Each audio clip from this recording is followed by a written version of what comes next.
Welcome back, folks. My name is LastKnownMeal, and today we're going to be talking about CDPR and Cyberpunk 2077. It's been a while since I did an update on the company regarding what's going to be happening with Cyberpunk 2077 in the future. We did have the investors call a few days back, I believe a week ago, where they actually talk about reorganizing their company. If you want to see that, I'm going to leave you a link to it up above. And also, if you want to see my review for patch 1.2 for Cyberpunk 2077, you can also click here to check it out.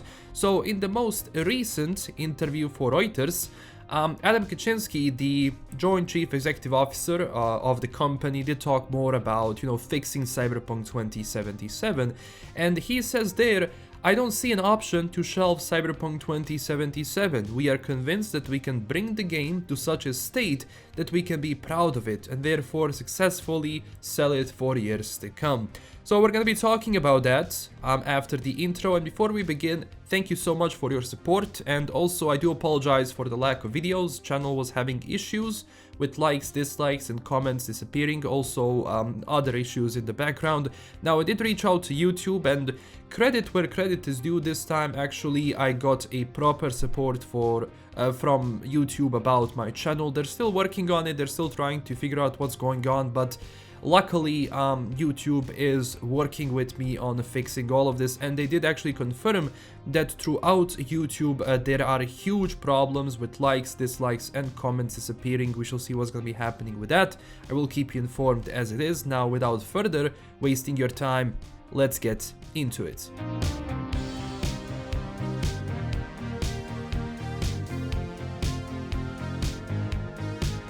So, Adam Kiciński came to Reuters to talk more about, his company, and Reuters is kind of important because a lot of people who do invest, a lot of, old-timers do read Reuters. So, at the same time, this was more of a, how would I say, article towards investors and actual business side of the company more than it is for the community or, well, people who bought the game and who are, playing the game. So, as I said, Adam Kiciński said multiple times that they're not going to be abandoning Cyberpunk 2077, that they're going to be patching the game to the point where they are going to be proud of it and it's going to sell for years. Now, also, Kiciński said that the new 1.2 patch was a good step forward to the game's return to the PlayStation Store. Keep in mind, PlayStation still hasn't reinstated the game on its store. It's been months now since that game was off PlayStation. Let's face it, if you're off PlayStation, you are off a huge market when it comes to console. A lot of people do play games on PlayStation, and when you don't have your game on that store, especially the game which was played by 800, 900,000 people on release on Steam, that's a huge bummer for the company. Now, of course, the reason why Kiciński said that they want to fix the game as much as they can before they move on to anything else is important, because the reputation CDPR had prior to Cyberpunk 2077 release, it was insane. The amount of support CDPR got during their development of The Witcher, and then after The Witcher 3 came out, a lot of people love the game. They think it's one of the best games of all time. Of course, when you have a game like that, your next game has to be something good. But at the same time, I think what CDPR wanted to do with Cyberpunk 2077, and ultimately in some areas failed, is that they wanted to elevate that game above The Witcher 3. And whenever you do that, it's a problem because you will need more time to properly do the game, because if it comes out, if it has issues, you're going to ultimately ruin all of the reputation, everything that you wanted to achieve. And at the same time, when I think about, everything prior to Cyberpunk 2077 release, people were actually throwing money at CDPR when it comes to everything. Chair comes out, it's sold out. New toy comes out, it's sold out. New statue comes out, it's sold out. The merchandise around Cyberpunk 2077 was selling out like hotcakes.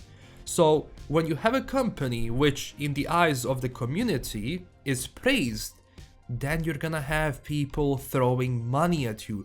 So it's just boggling my mind how certain companies, like for example CD Projekt, what they did with Cyberpunk 2077, they knew what was going on within the company, obviously, what's been going on with the game and the state of the game, and they decided to play with the community in order to, you know, keep up that status quo of being the best. And ultimately, once the game came out, it all crashed. And I said long time ago that CDPR should have been more open with the state of their game, with the development of the game and things that have been working on. It's almost to me like they want to stay perfect in everything. They want everything to be perfect. They don't want anything bad to come out around their development, which is impossible. It cannot happen. Every single development potentially will have issues, especially when you have a development for so long. Now, I do want to stress out that Cyberpunk 2077 was not developed, as people say, for 8, 9, 10 years.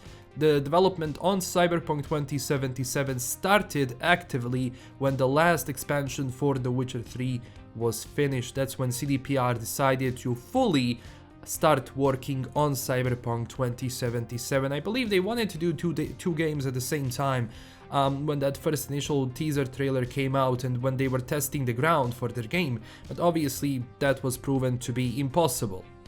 And obviously, if you want to make your game stand out so much, if you want to implement so many features and options into your game, then ultimately what's gonna happen is that those features might not work, and then you're going to abandon other features, and there's that feature creep. And what happens in the end? The features that you do have in the game are not working properly because you didn't have enough time to polish the features you implemented already, because you're planning something else, you're doing something different.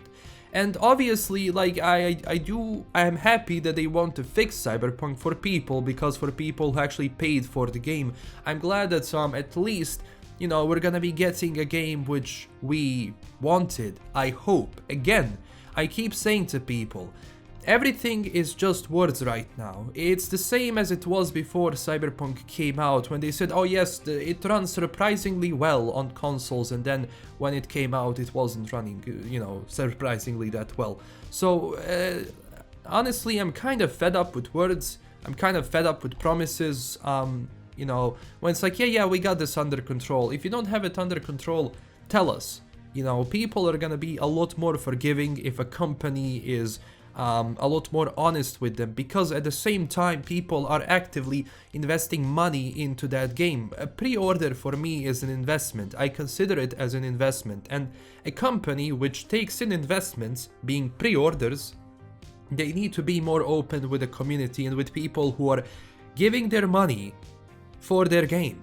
And that's something that also CDPR always had in their previous games, something that made me proud of talking about that company before, when they were saying that when you bought The Witcher 3 and when you receive a note on how much they are, you know, grateful that you spent your hard-earned money on their game, because getting money is not easy. So now when I see this and when I see what happened with Cyberpunk 2077, it tells me, like, it shouldn't be a situation like this in the first place.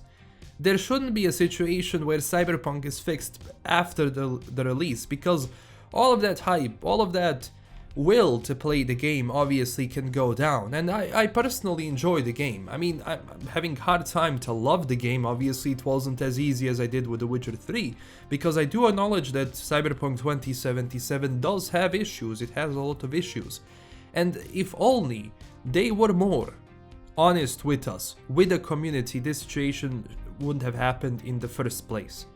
And obviously, look, you know, delays happen, releases like this happen, but I think people are mad about the lies. That's what people are really mad about, because marketing was doing once, development was doing something else.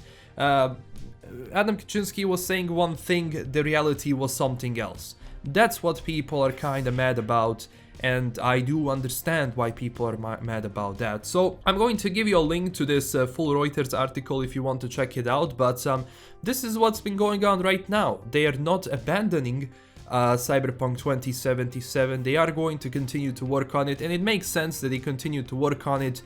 People are saying that they should abandon the game, or if they are going to abandon the game. Look, if they abandon this game, in this state and they focus on making the next game, it's not gonna sell well. I'm not gonna worry about that, because why would I be buying the next game if this one came out like this and it wasn't fixed? Obviously, CDPR has to fix Cyberpunk 2077 to a respectable state, because all of the other games and everything they do in the future and their sales are going to reflect on Cyberpunk 2077.